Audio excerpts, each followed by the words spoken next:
sushi, it can actually be pretty good for you. So if you and your partner are having an argument, you can call them a fathead and get away with it. They're not an aphrodisiac, folks, but they're really good for your brain. Hello, and welcome back to another episode of Gut Instincts. I'm your host, Dr. Stephen Gundry, and I'm excited to dive into one of my favorite topics. Today, we're talking fish. No, not these, the kind that live in the water. And with a sea of options, it might be hard to know which types of foods are healthy and which you should cast away. So I'll be ranking these seafoods from S to F. Now, S stands for superfood, and F means it belongs in the trash. Now, before we begin, make sure to tap that subscribe button to catch future episodes that can help guide you on your gut health journey. Well, now, here's an obvious one. Salmon. Salmon can be one of the best fish you can eat and one of the worst fish you can eat. And I'll tell you why. You probably can't see it on the camera, but this is a picture of a farm-raised salmon. How do I know? Because the veins in the fish, the white part, are actually very prominent and very white. That is pretty much a guarantee that that's a farm-raised fish. They're fed corn and soybeans or other grains. They're not fed little fish like they were long ago. And that color is actually from a chart. And the fish growers can choose the color that they want their salmon to look like. You don't want that. There's also some evidence now that when you feed salmon these grain products and bean products, they no longer produce as much of the long-chain omega-3 fats that you associate with the goodness of salmon. The good news is wild salmon is available. Alaskan salmon by law has to be caught wild. Canada does not have the same rules. And buyer beware. If it says organic salmon, if you see the words Nordic or Scottish or Irish, stay away.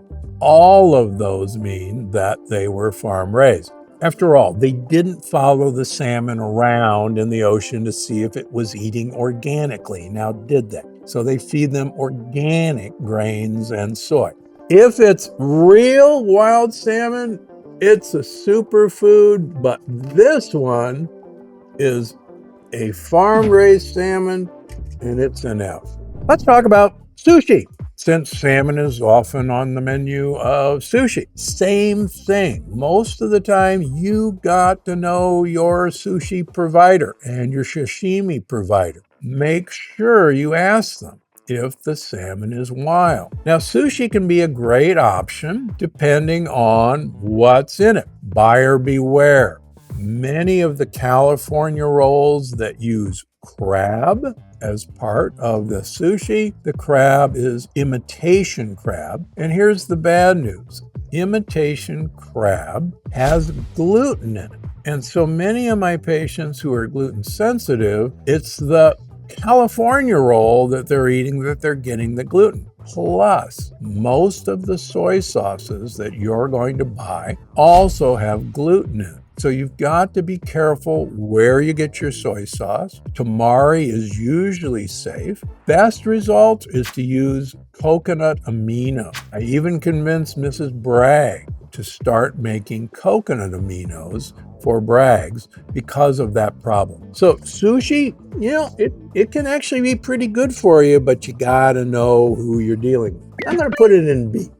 Certainly not the best, certainly not the worst. I went to medical school in Georgia. I lived in Maryland. Catfish is on the menu throughout the South. Bad news, catfish is farm raised. Catfish, I see a lot of my patients react to catfish primarily because it's fed grains and soy. Quite frankly, it's usually breaded in cornmeal or wheat and then deep fried.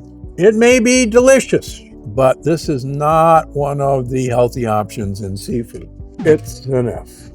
Oh, here's another one that comes up all the time, tilapia. You see this over and over again. It's usually very well priced, But you should realize that almost all tilapia sold in the United States is farm raised. And you guessed it, it's fed corn and soybeans and other grains. So even though wild tilapia does exist, most all tilapia in the United States is actually farm raised. So it's not one of your healthy options. Yes, I understand it's very affordable and fish is very expensive, but you're really not getting what you think you're getting.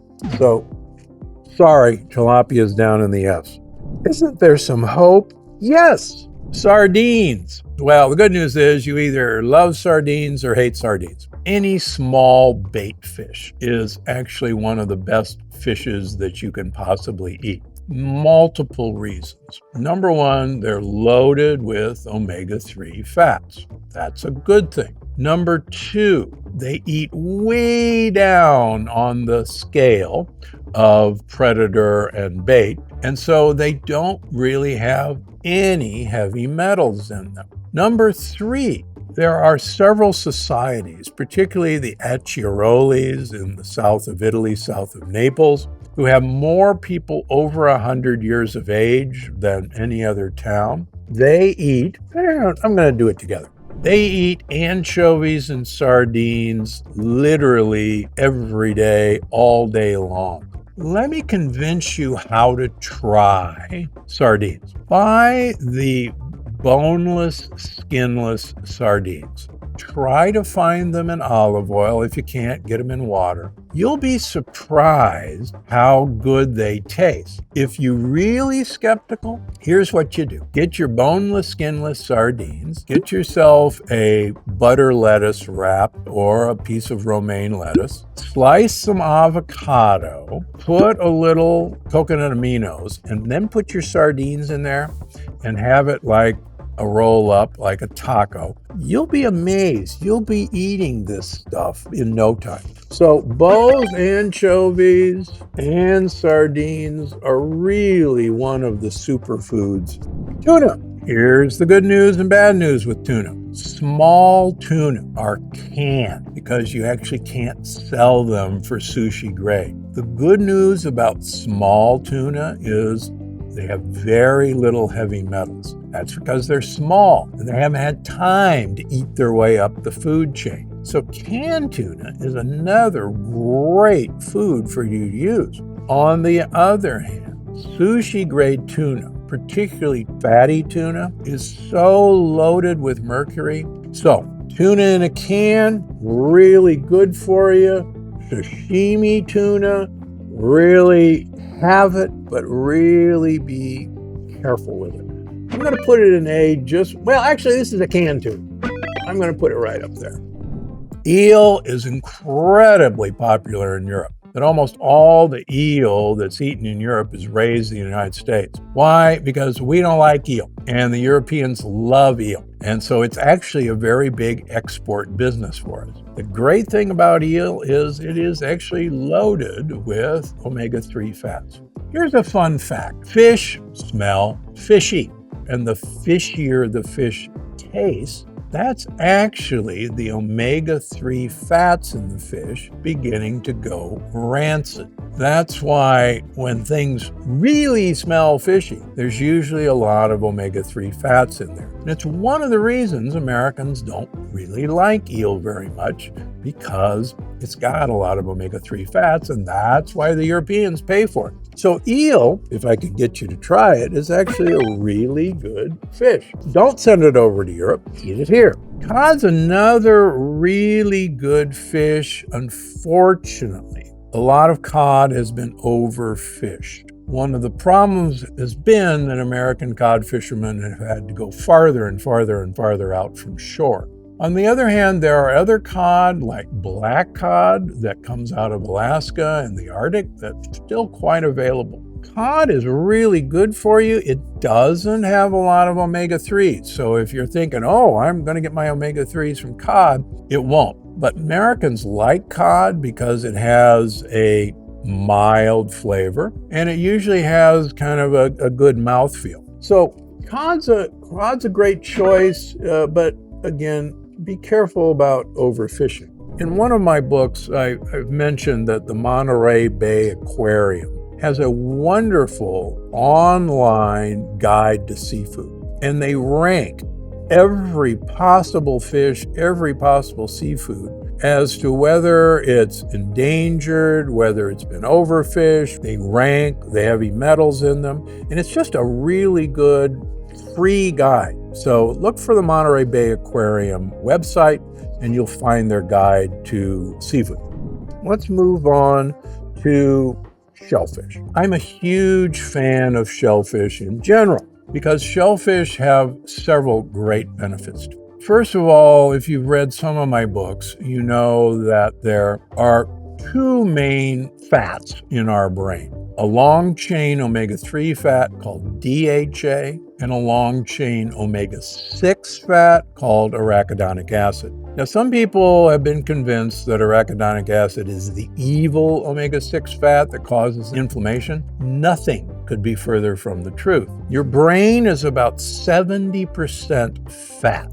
Half of the fat in your brain is DHA. The other half of the fat is arachidonic acid. So if you and your partner are having an argument, you can call them a fathead and get away with it. Just tell them I told them to. The more long-chain omega-3s in your blood, called the omega-3 index, the bigger your brain is and the bigger the areas of memory are, the hippocampus. Similarly, Japanese studies show that the more arachidonic acid in your bloodstream and in your brain, the bigger your brain is and the more memory you have. So where do you find it?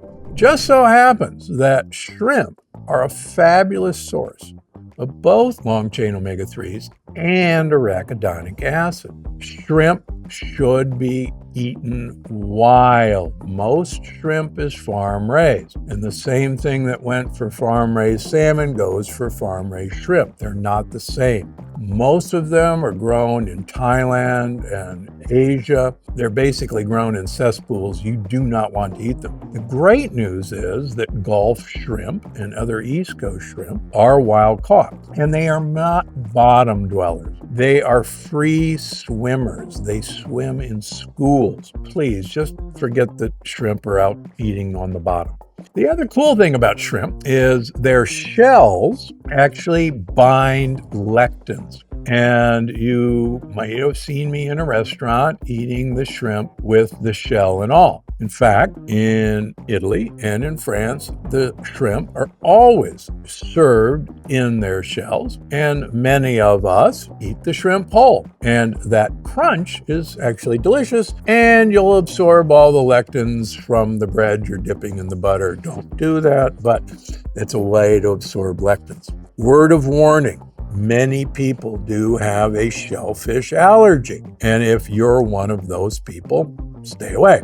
Finally, shellfish in general are turned into uric acid. Uric acid causes gout. And every now and then, my patients who go on a seafood binge, particularly with shrimp, crab, lobsters, will develop gout from eating too much. So shrimp is really one of those great foods, but please, please, please look for wild caught. Its cousin, crab. Now, I was a professor at the University of Maryland in Baltimore, medical school for a number of years, home of, obviously, Chesapeake Bay crab. Crab is another one of those great health foods for you. So far, they've been unable to get crab except wild caught. You can't farm raise it. Crab also are not bottom scavengers. In fact, there's a very famous Pulitzer Prize winning book called Beautiful Swimmers about the crab and the watermen in the Chesapeake Bay.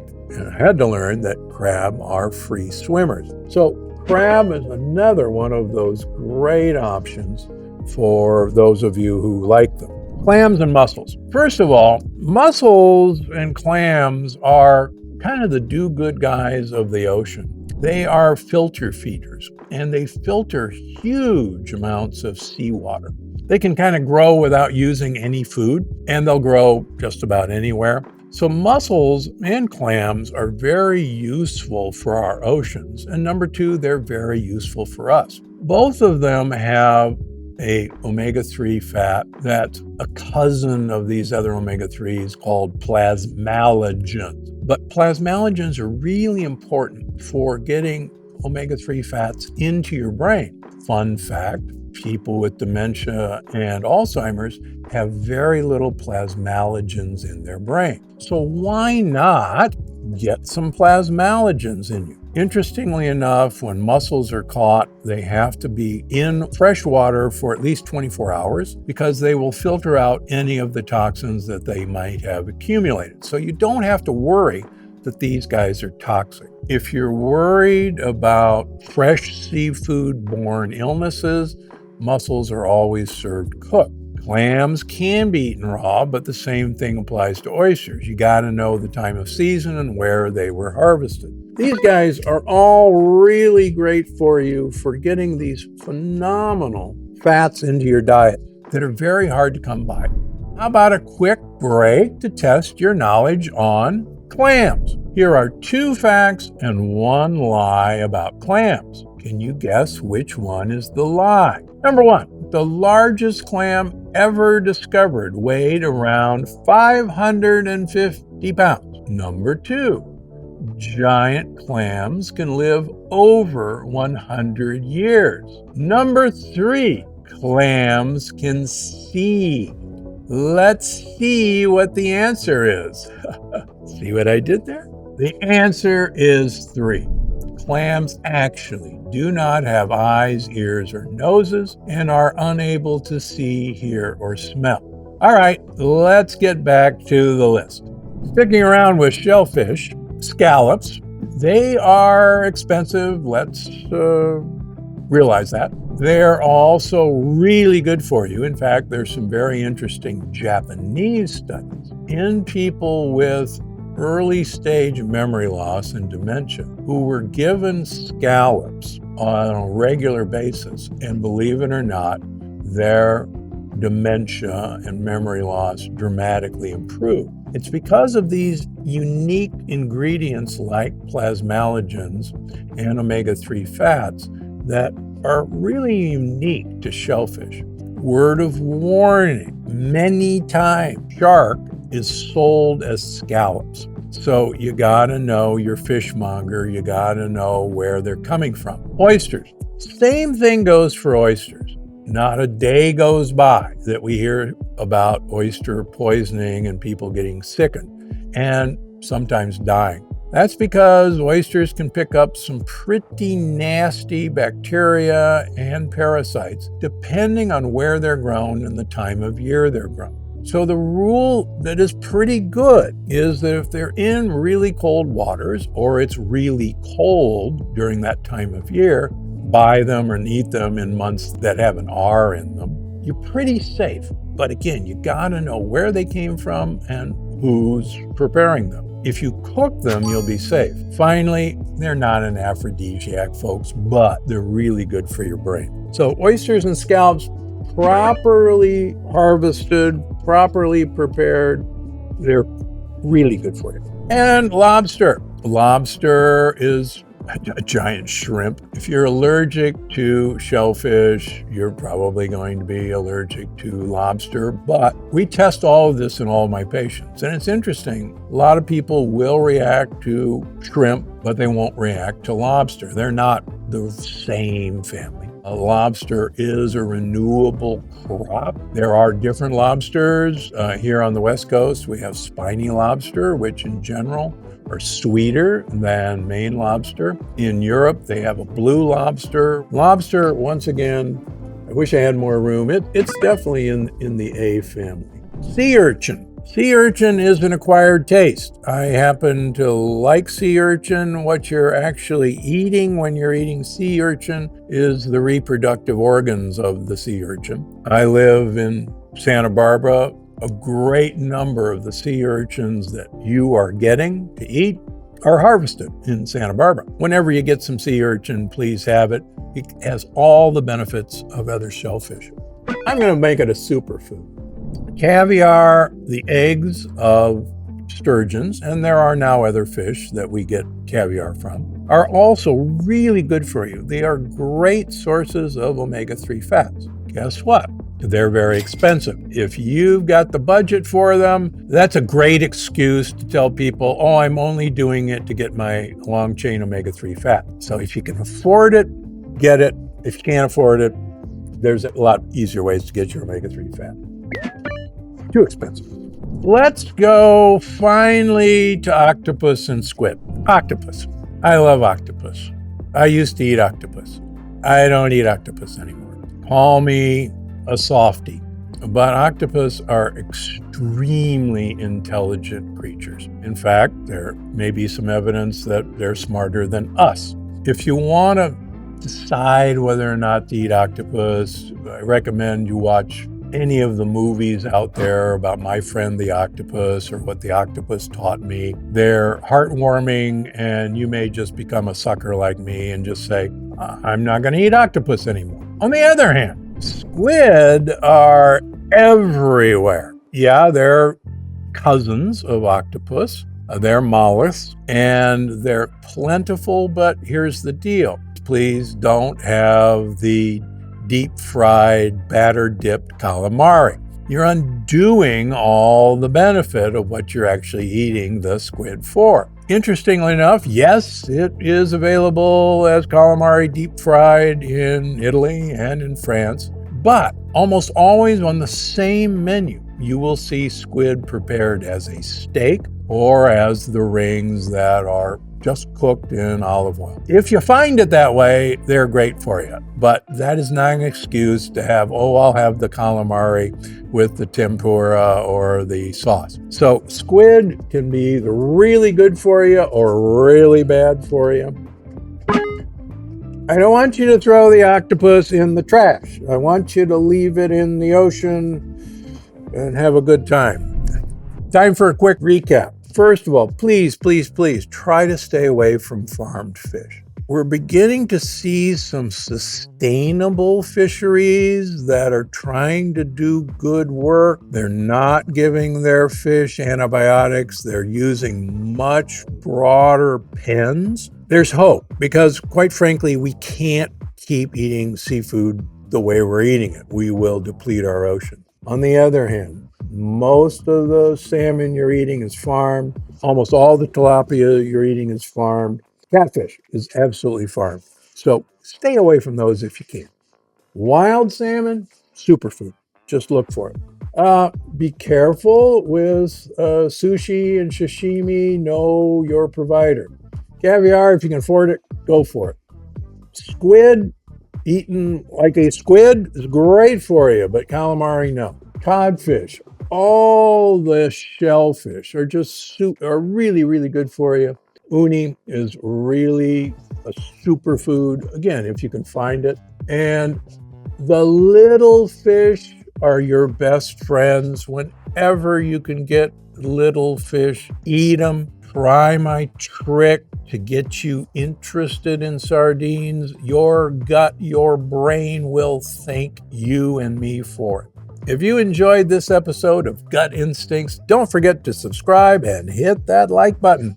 Which seafood are you having this week? You know, all this talk of seafood has made me a little hungry. I think I'll go down to the lake and pick up some dinner.